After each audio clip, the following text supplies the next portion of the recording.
Back when I transitioned from male to female in 2011, the LGBT community was an accepting place to share ideas, learn about one another, and make new friends. The people I met were rational, understanding, and accepting.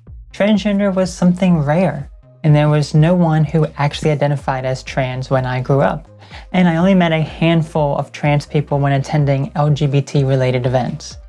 But that changed, and it wasn't for the best. What happened to the LGBT community?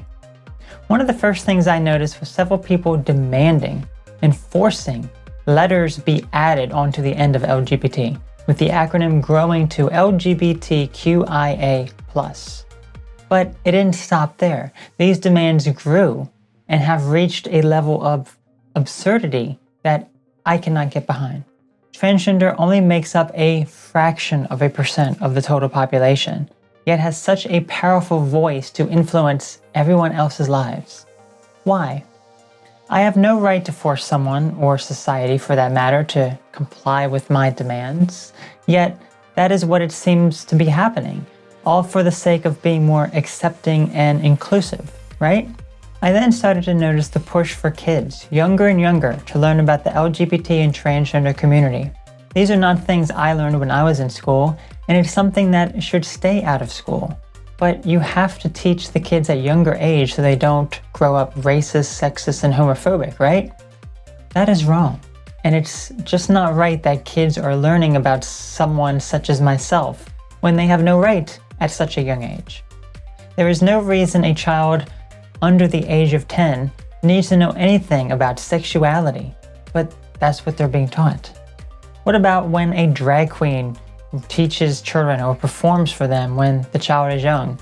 Drag is an adult activity, and it's sexual in nature, and thus has no place in anyone's life until the person is legally old enough. But there it is, teaching the children.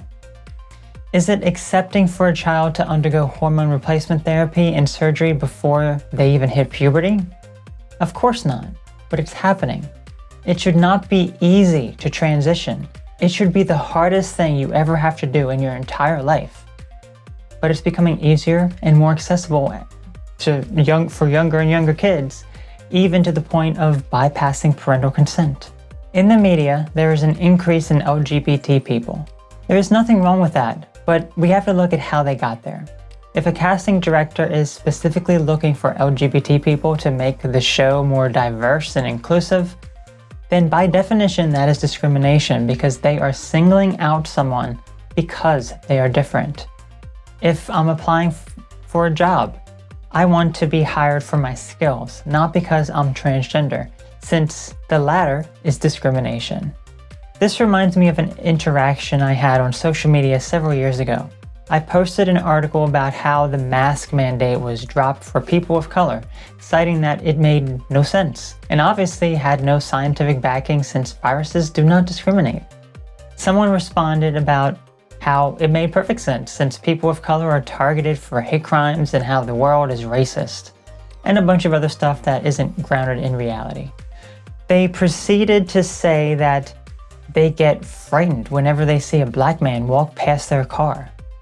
I was very confused by this since I've not experienced that and said they sounded racist. Sure enough, they admitted to being racist, but are all on board with the Black Lives Matter and social justice stuff.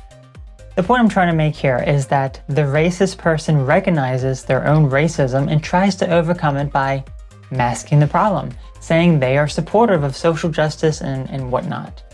The same applies to the LGBT community, since many of the things that are controlling the movement are not even LGBT people, but a very small fringe minority of people who claim to have power but actually have very little. These are your politicians, and they are the reason why an increasing number of people are starting to dislike the LGBT community as it's constantly pushed in their face. Let's drill down into the politics of all this, because the LGBT community is run by politics. The idea is that Democrats are inclusive and accepting everyone, and the Republicans are opposed to LGBT people who want to limit their rights. Neither of these are true. It's a gross exaggeration to say, at the least.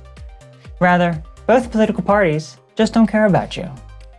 The Democrats make it look like they do, but they're just placating to the voters. And they attack their opposition, saying Republicans are trying to limit the rights of LGBT people, which also is a lie.